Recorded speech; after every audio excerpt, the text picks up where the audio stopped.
If you've ever played God of War 2018, you know that the whole game is one long trip to a mountain. What you might not have picked up on is that the trip is the point, not the mountain. There's a deeper story underneath the action and adventure of the game. You see, you need to understand one thing. It's the big and small moments that Kratos and Atreus experience together mixed with the paternal history of Kratos. The action and the gameplay is just the icing on the cake, covering the powerful lesson that is hiding in plain sight. See, fatherhood isn't something that you perfect before you start. It's something that you become in front of your kid through the journey itself. And there's 7 things that no one really talks about, but the game will show you. Starting with the key principle, Kratos never really sits down and gives Atreus a how to become a man speech. Almost everything transfers through shared work and shared risk. Just look at the opening hunt. Kratos and Atreus are tracking a deer, learning the skills of a hunter and a provider. It's instruction disguised as a chore or something you wouldn't think twice about. But that's the crazy thing. Why is the principle not talked about more often? That masculinity is bestowed, not just assumed. It's something meant to go from father to son. Just look how Atreus is armed almost immediately and is expected to carry the weight of responsibility every fight. Not shielded from danger until some random age of readiness. He isn't just innately a man, and he doesn't just initiate himself. Kratos instead is being very intentional when it comes to raising his son the best that he can and working with Atreus to take him from boyhood to manhood. And guess what? You can even hear the turning point as Kratos goes from calling him boy to Atreus. And the lessons don't even stop there. There's something powerful that comes with being a father figure, but there's a right way to wield that power. Kratos shows how he acts almost as like something I would imagine more of a reluctant king, at least in terms of not using the fact that he's a god to his or Atreus' head. He resists the figurative crown that could be placed on his son's head as well, something that he only reveals to the very end once Atreus has already proven he can carry that weight responsibly. See, the crown comes after the character is tested, not before. And all this ties into fatherhood because it shows a mature father figure is hesitant to throw his weight around, but instead is willing to carry the burdens on behalf of others and his family when the moment demands it.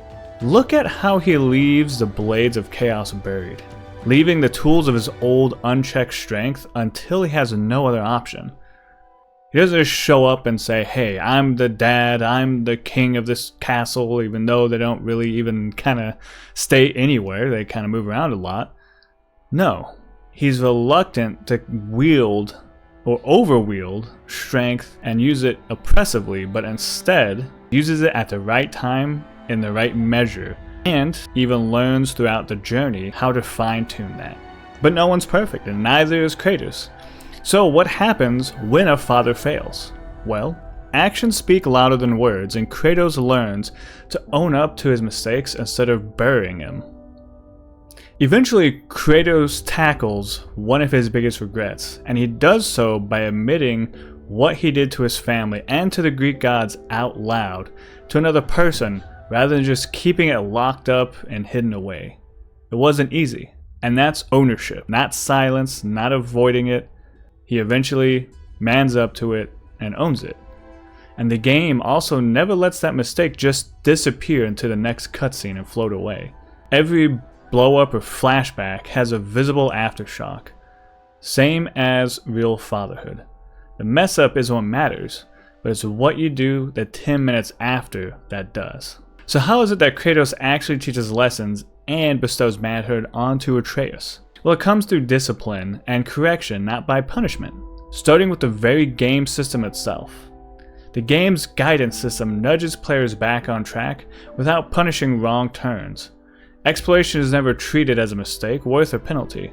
This isn't Dark Souls now, at least not yet. Maybe in another video later we'll talk about that.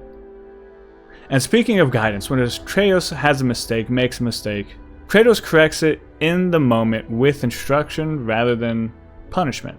Even when Atreus' illness slows their journey down, Kratos never treats it as a weakness to be punished, only as something to be managed with patience. Another example is when it comes to reading runes.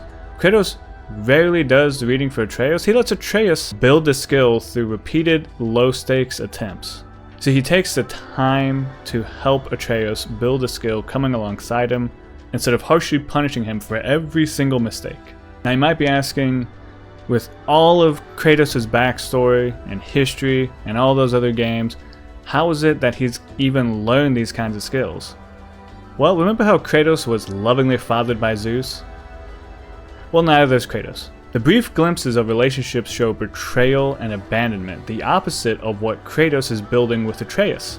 I highlight that because it shows even if you yourself were never fathered or fathered well, that doesn't mean you still can't be a great dad. So if you're listening to this right now and you're thinking that, remember that some of the best dads never even had one. But even if it still feels like you have no idea what to do, look at how the game shows Kratos' fatherhood journey. Kratos openly struggles with not knowing how to talk to his son, admitting to Mimir and sometimes Atreus that he doesn't always have the right words. See, he's building the plane while flying it. Kratos has zero blueprint about being a good dad. See, the game highlights that because every scene of him figuring it out clumsily is actually more instructive than if he had been shown as a natural. He's proof that you can give what you never got. You'll just need to put in the effort. So the game shows you something even deeper than just learning. When you have no blueprint, it shows how past wounds can affect you as a man and a father later on in life. You see, when Kratos snaps at Atreus for hesitating in the deer hunt, the tone of the scene shifts to regret rather than justification, and the game doesn't let Kratos off the hook for it. Right after that blow-up, Atreus becomes quieter, more withdrawn, visibly affected.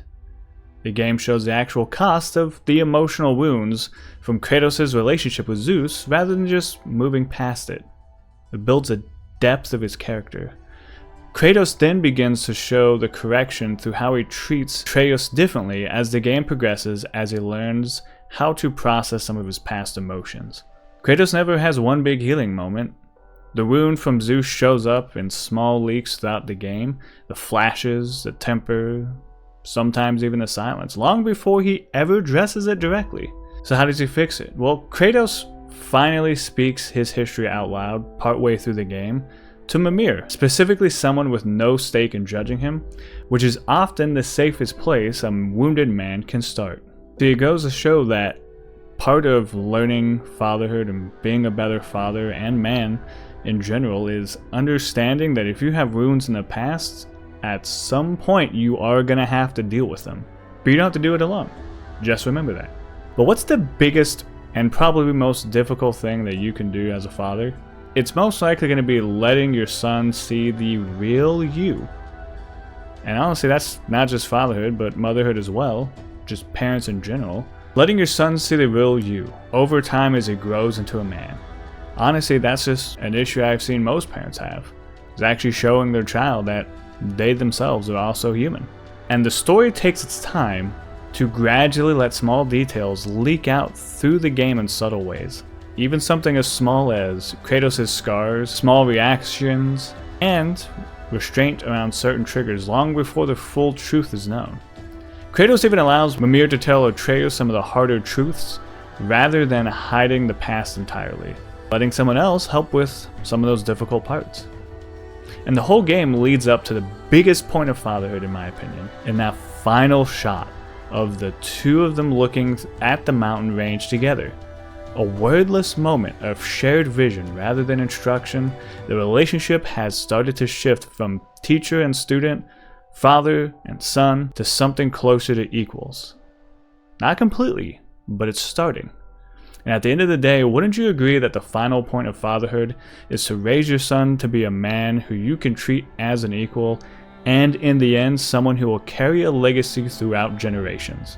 Now, you're not the only one who has a vote on influencing your kids. Did you know that some of society has a pretty big impact on how your kids turn out? Well, maybe this video right here can help you learn about how social norms can program people. Let me know in the comments your favorite dad joke. Lastly, just want to say for all those who stayed, thank you all for watching and hope you got something out of this video. It was a big passion project of mine. For me personally, I've lost my dad at an early age, so this whole video was something very deeply meaningful to me. So I hope you got something out of it, and I hope you go out there and be the best dad you can be. And if you're not a dad yet, I hope you're getting close to it. See you next time.